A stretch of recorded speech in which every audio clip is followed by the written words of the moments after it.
کہ یہ سب کچھ پی ٹی آئی کی سازش ہے اور پی ٹی آئی نے ایک بیانیہ بنانے کے لیے ایسا کروایا اور یہ خط پی ٹی آئی کے لیے لکھا گیا ہے اور اس کی ہدایات اڈیالہ جیل سے عمران خان نے دی. بات صدقے جاؤں میاں داؤد صاحب، آپ کی انفارمیشن ہے. چیف جسٹس کو متنازع بنانے کے لیے یہ ساری گیم کی گئی ہے. بسم اللہ الرحمن الرحیم. میں ہوں طارق سمیر، ڈیلی ممتاز ڈیجیٹل کے ساتھ. ناظرین، ہائی کورٹ اسلام آباد کے 6 ججز کے خط نے تہلکہ مچایا ہوا ہے پاکستان کے اندر. آج سپریم کورٹ میں وزیر اعظم پاکستان شہباز شریف کی ملاقات ہوئی ہے چیف جسٹس کے ساتھ. اس حوالے سے میں آپ کو اندر کی خبر دوں گا. اور 9 مئی کے ملزمان اب نہیں بچیں گے، کچھ بچیں گے. سپریم کورٹ نے بڑا حکم نامہ جاری کر دیا. پھر ناظرین، شانگلہ میں جو ایک واقعہ پیش آیا دہشت گردی کا، چینی انجینئرز مارے گئے، اس میں کون ملوث ہے، کون سی دہشت گرد تنظیم ملوث ہے، اس کی کچھ تفصیلات میں آپ کو بتاؤں گا. سب سے پہلے میں ناظرین آتا ہوں یہ جو معاملہ ہے 6 ججز کے خط کا. تو آج ابھی وزیر اعظم کی، جب میں یہ پروگرام ریکارڈ کرا رہا ہوں تو وزیر اعظم شہباز شریف صاحب کی چیف جسٹس قاضی فائز عیسیٰ سے ملاقات جاری ہے. اٹارنی جنرل اور وزیر قانون ان کی معاونت کر رہے ہیں. دوسری طرف سے پیوری جج جو ہیں منصور علی شاہ صاحب، وہ موجود ہیں. اس ملاقات میں سب سے اہم معاملہ یہی ہے کہ یہ خط آیا ہے، اس کا کیا کرنا ہے. اور خفیہ ایجنسیوں پہ الزامات لگائے گئے ہیں اس خط میں. تو ناظرین، آپ کو یاد ہوگا کہ جب عمر عطا بندیال صاحب چیف جسٹس تھے تو جسٹس برطرف جسٹس مظاہر علی لکھوی اور چودھری پرویز الہی جو تحریک انصاف کے صدر ہیں، محمد خان بٹی کی ضمانت کے معاملے میں ان کی ایک ٹیلی فونک گفتگو لیک ہوئی تھی، ٹیپ ہوئی، جس میں ہدایات لے رہے تھے مظاہر نقوی پرویز الہی سے اور بڑی فرینک گفتگو کر رہے تھے. اور بھٹی صاحب ان کے گھر گئے ہوئے تھے ملنے کے لیے کہ ضمانت لے لیں جی، ان کی کیس ادھر ہی لگوانا ہے، وہ بڑی مشہور. تو اس وقت حکومت نے، اور کچھ اور واقعات ہوئے تھے، کچھ اور آڈیوز آئی تھیں. عمر عطا بندیال کی ساس کی آئی تھی، خواجہ طارق رحیم کی اہلیہ سے بات چیت کے لیے. تو کمیشن ایکٹ کے تحت ایک انکوائری کمیشن بنا دیا حکومت نے. شہباز شریف صاحب وزیر اعظم تھے پی ڈی ایم حکومت کے دور میں. تو عمر عطا بندیال صاحب نے، اس کمیشن نے اپنا ایک اجلاس ابھی منعقد کیا تھا. اس میں chief justice Balochistan high court اور چیف جسٹس اسلام آباد ہائی کورٹ شامل تھے اور چیف جسٹس قاضی فائز عیسیٰ سینئر ترین جج کے طور پہ اس کو ہیڈ کر رہے تھے. تو عمر عطا بندیال نے اس وقت گناہوں پہ پردہ ڈالنے کے لیے، غلطیوں پہ پردہ ڈالنے کے لیے اس کمیشن کو ختم کر دیا، کالعدم کر دیا تھا، انکوائری رکوا دی تھی ساری. تو اب جو میری معلومات ہیں وہ یہی ہے کہ اس میں ایک کمیشن انکوائری بنایا جائے گا جس میں 3 ججز ہوں گے اور اس کمیشن کو ہیڈ کریں گے.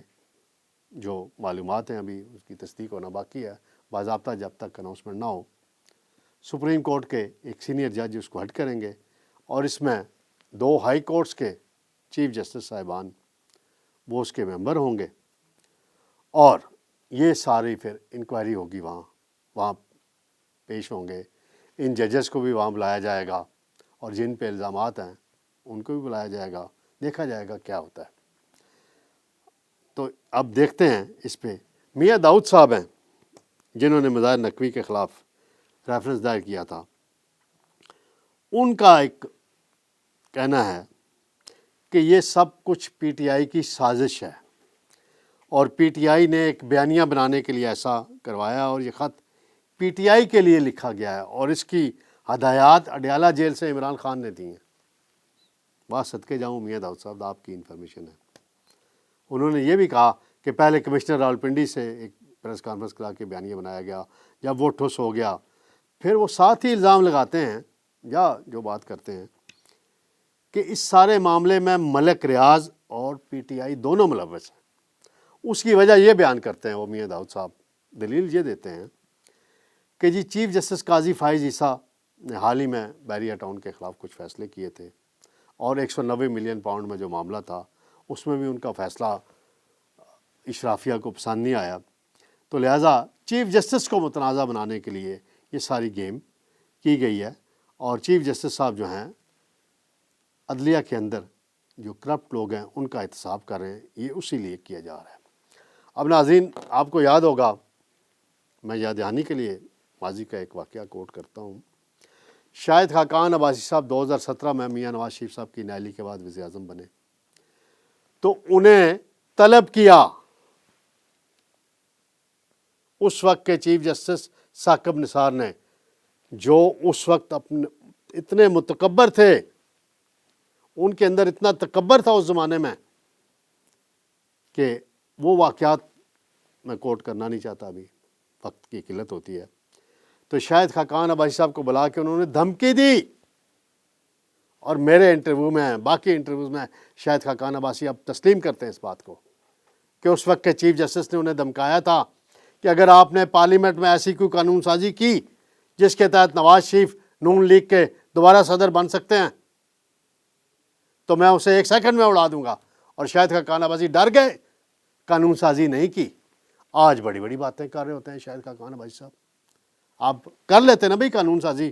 چیف جسٹس کون ہوتا ہے کہ پارلیمنٹ کے معاملات میں اس طرح مداخلت؟ اس کا جو اختیار ہے، قانون بن جاتا، ریٹ دائر ہوتی، پھر اڑا دیتا، ختم کر دیتا، قلم کر دیتا شاہد صاحب. تو یہ آج اب وزیر اعظم شہباز شریف صاحب کو بلایا گیا ہے، بتایا تو یہی گیا ہے کہ بڑے خوشگوار ماحول میں بات چیت ہو رہی ہے. ناظرین، اب میں ایک اور بات شوکت عزیز صدیقی صاحب کی مختصراً کرتا چلوں. انہوں نے ایک انٹرویو میں کہا ہے کہ جب ان کا معاملہ آیا تھا تو کسی نے ان کا ساتھ نہیں دیا تھا. ججز کا انہوں نے حوالہ دیا ہے. اطہر من اللہ صاحب کا انہوں نے نام لیا، جسٹس محسن اختر کیانی جو اس کے محرک ہیں خط کے، ان کا نام لیا، میاں گل حسن اورنگزیب کا نام لیا، چیف جسٹس ہائی کورٹ عامر فاروق کا انہوں نے نام لیا، اور کانسی صاحب چیف جسٹس ہائی کورٹ اس زمانے میں ہوا کرتے تھے، کہ انہوں نے میری کوئی مدد نہیں کی بلکہ سماجی بائیکاٹ کر دیا میرا. اور جب ان کی بیٹی کی شادی تھی صدیقی صاحب کی، انہوں نے 7 ججز کو انوائٹ کیا، کوئی بھی اس میں نہیں گیا، نہ کسی نے فون کر کے مبارکباد دی. اور اب یہ 6 ججز کہتے ہیں ہم قاضی فائز عیسیٰ کی طرح اور شوکت عزیز صدیقی کی طرح بہادر نہیں ہو سکتے. بھئی آپ بہادری دکھاتے ہیں نا، جنہوں نے آپ کو بقول آپ کے دھمکایا ہے تو آپ ان کو توہین عدالت کا نوٹس دے دیتے. کوئی صحافی خبر دے دے تو اس کو تو فوراً ایف آئی اے کو بلا کے اندر کروا دیتے ہیں، توہین عدالت کا نوٹس بھی ہو جاتا ہے. تو دیتے نا نوٹس، جرت کرتے یا استعفیٰ دیتے کہ جی سال سے بیٹھے ہوئے ہیں. عمر عطا بندیال نے آپ کی بات پہ یقین نہیں کیا، جو عمران خان صاحب کے بڑے پسندیدہ چیف جسٹس تھے. ناظرین، دوسرا معاملہ ہے بڑا اہم، 9 مئی کا واقعہ. اس سے جڑی خبر آج بڑی آئی ہے سپریم کورٹ سے کہ سپریم کورٹ میں ایک بینچ ہے 6 رکنی جو فوجی عدالتوں کے متعلق کیس کی سماعت کر رہا ہے، اپیل کی. اس کے ہیڈ ہیں جسٹس امین الدین صاحب. وہاں آج یہ ایک بڑا فیصلہ دیا گیا ہے کہ فوجی عدالتوں نے جو فیصلے محفوظ کیے ہوئے ہیں، 105 ملزمان جو ہیں جنہوں نے فوجی تنصیبات پہ حملے کیے تھے، شہداء کی یادگاروں کی توہین کی تھی، جی ایچ کیو حملہ ہو گیا، کور کمانڈر ہاؤس حملہ ہو گیا لاہور، تو ان کو سزائیں، ان کے کیسز کا فیصلہ کرنے کی اجازت دے دی ہے، فیصلے سنانے کی اجازت دے دی ہے. اب اس میں اٹارنی جنرل صاحب نے بتایا عدالت میں کہ کوئی 15-20 ایسے ملزمان ہیں جن کو شاید بری کر دیا جائے گا ان مقدمات سے. تو سپریم کورٹ کے ججز نے حکم دیا کہ انہیں عید سے پہلے رہا کر دیا جائے. تو چیف اٹارنی جنرل نے کہا کہ یہ 3 مراحل ہوتے ہیں، پہلا مرحلہ سزا ہونا، پھر اپیل ہونا، فیصلہ محفوظ، پھر اس کی توثیق ہونا، پھر آرمی چیف کو اپیل ہونا. تو وہ سارا مراحل ہو جائیں گے تو ان کو کر دیں گے۔ تو ناظرین یہ بڑی خبر ہے اس لحاظ سے کہ پہلے عمر عطا بندیال صاحب اور جسٹس اعجاز الاحسن نے حکم امتناعی جاری کر دیا تھا۔ وہ ملزمان جنہوں نے پاکستان کے اندر جی ایچ کیو میں گھسنے کی کوشش کی اور پھر گرفتار ہوئے اور بھی دیگر پاکستان کے اندر تنصیبات پہ حملہ کیا، وہ بچے ہوئے تھے۔ اب ان کو سزائیں ہوں گی۔ اگلے ہفتے سے یہ فیصلے آنا شروع ہو جائیں گے اور انصاف کے تقاضے پورے ہوں گے۔ ناظرین مختصراً بات کرتا چلوں، پنجاب کے اندر ایک بڑا پڈا پڑ گیا ہے پیپلز پارٹی اور نون لیگ کے درمیان سینٹ کے معاملے میں۔ پیپلز پارٹی نے فائزہ ملک کو سینٹ کے لیے نامزد کیا ہے اور نون لیگ نے ایڈجسٹمنٹ کرنے سے انکار کر دیا، اور وہاں پہ انوشا رحمان، انجم صاحبہ، بشرا انجم بٹ پسندیدہ خاتون رہنما ہیں نون لیگ کی قیادت کی دونوں۔ انجم بٹ کے متعلق میں نے پروگرام بھی کیا تھا کہ اتنی پسندیدہ ہیں کہ پہلے انہیں ایم پی اے بنایا گیا، ایم این اے بنایا گیا، اب سینیٹر۔ اسی طرح انوشا رحمان 2017 میں جو کچھ ہوا وہ لمبی کہانی ہے، پھر اب وہ نون لیگ کے اندر ان کی بہت پاور ہے، تو وہ بھی امیدوار ہیں۔ اب دیکھتے ہیں اس پہ کیا بنتا ہے۔ میں بشام حملے کے متعلق مختصراً بتاتا چلوں ناظرین۔ نصرت جاوید صاحب نے اپنے کالم میں لکھا ہے کہ 2021 میں بھی اسی طرح کا واقعہ ہوا، اور ایک تنظیم تھی جس کے ٹھکانے جو ہیں افغانستان کے صوبہ کنڑ میں، وہ ملوث ہے طارق بٹن خراب کے نام سے۔ اس تنظیم کا نام جو انہوں نے کالم میں لکھا ہے اور کہا ہے کہ ہمارے ادارے جو ہیں وہ کیوں ناکام ہوئے ہیں، ان کو گرفتار کرنا چاہیے، اور اس حوالے سے مشترکہ کوششیں ہونی چاہیے چین کی اور پاکستان کی حکومت کی، افغان عبوری حکومت پہ دباؤ بڑھایا جائے، کیونکہ پہلے تو پاکستانی اداروں مسلح افواج کے جوانوں کو نشانہ بنایا جاتا تھا، شہریوں کو۔ اب افغانستان میں بیٹھے ہوئے دہشت گردوں نے چینی انجینئرز کو نشانہ بنایا۔ یہ دوسری مرتبہ ہوا، پہلے تو چلیں جی طالبان کی حکومت نہیں تھی 2021 میں، اب تو طالبان کی حکومت ہے، اور چین جو ہے نے سفارتخانہ بھی بنایا، پھر بھی یہ تنظیمیں وہاں ورک کر رہی ہیں اور کوئی ایکشن نہیں ہو رہا۔